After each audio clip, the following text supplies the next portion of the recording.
Alright, section number 5, right up here is purpose.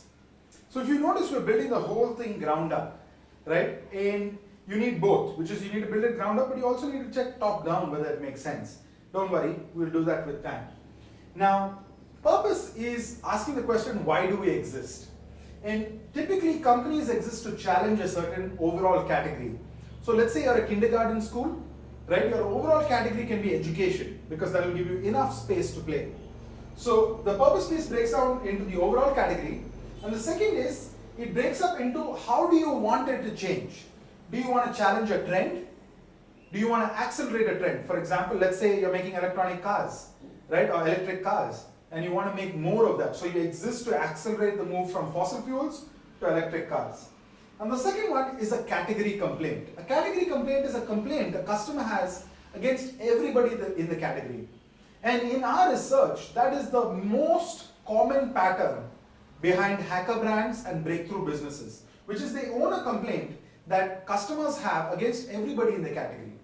For example, in video rentals, the category complaint is late fees. Nobody wants to pay it, right? And when Netflix figured out a way to do it, even though it was very small, it ended up bankrupting Blockbuster. That was billions of dollars, right? If you look at a Desi example, right, Ola helped us get cabs at the cost of almost an auto, right? And nobody wants to go buy an auto because just the attitude, having to haggle. I mean, there's so many issues that they've addressed there, right?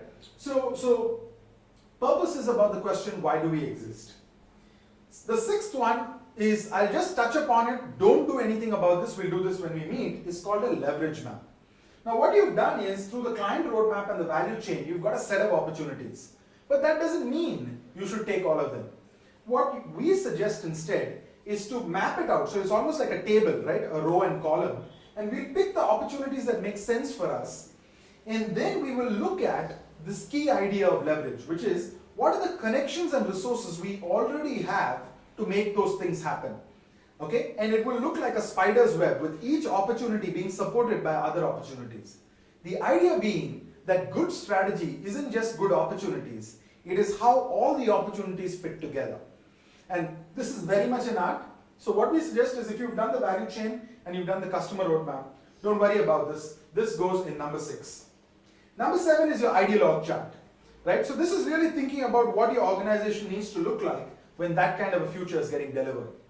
Broadly speaking, you have an org chart around the core, which is focused on scale, which is focused on operations, which is focused on all of that. And then you have an org chart focused, a branch of the org chart focused on labs, which is new innovations, upgrades, adjacents, opportunities, right? And we generally say that you need separate leaders for both because the mindset is very different, right? The guy who's scaling a business loves systems, loves teams, loves that kind of stuff and wants to grow, right? The guy in the lab loves ideas, loves new connections, and is curious and experimentative and divergent, right? So these are some of the things that in the org chart, again, don't do this will come in number 7, but the big idea is that you want core operations and you want a lab.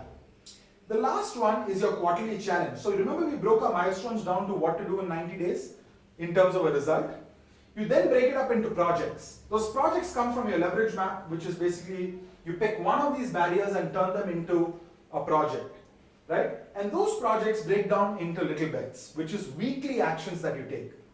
From here, you can clearly see you've started with a purpose of why you exist. Then you have a mission, which is a 18 to 24 or 36 month result. Then you break that down into milestones.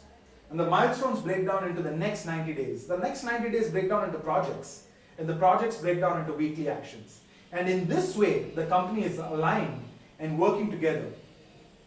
Now, one of the things that we've noticed is that when you build a manifesto, it is a fantastic tool to get partners on board, to get clients on board, to get investors on board, and even in some sense to get yourself on board to the bigger future, the bigger purpose that your company exists for. You know, we are passionate about the fact that businesses can be a force for good, not just machines for making profit. Profit is important, but we believe great businesses exist for a purpose beyond profit. In fact, one of the things that Selvi and I discuss is that it's not just about building a business. It's about launching a cause. It's about challenging a category. It's about being a hacker brand.